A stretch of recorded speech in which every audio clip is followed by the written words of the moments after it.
So when we get to Green Tara, she's like, okay, all of those amazing things that Isis and Hathor just taught you, guess what it can do? It can create your heaven on earth reality. But guess what? You're in the middle of a global war, just like how I was. She's like, yes, I'm here proclaiming the same good news. And I'm also here to give you a reality check that this is the times that you have incarnated into. And that is very triggering to the ego structure.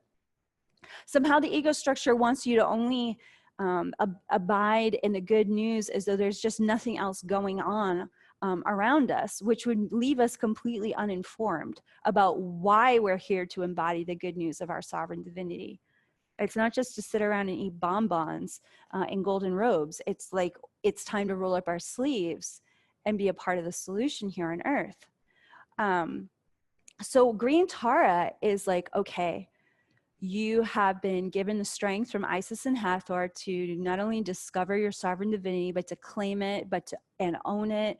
You've released enough oaths and vows that you can finally meet Tara, who is really the first kind of figure that we're meeting that there's a major religion on the planet. Like Egypt's religious traditions crumbled with their temples, thousands of years ago. What we know now of their rituals and spirituality is nothing compared to what we know from Tibetan Buddhism.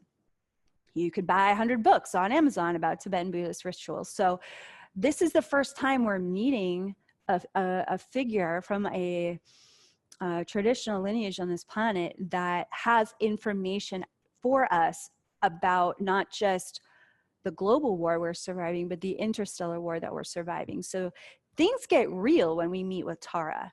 And what's interesting about the gravity of information that we're receiving in Tara's chapter is that we're also met by the fact that she brings such levity. She is an ascended master. She's been an ascended master for eons. So she brings this lightness and this purity of being in service to so many billions of souls for so long, that she is the one that can walk us through the understanding of how deeply our suffering has been holding us back from the truth of our sovereign divinity for centuries.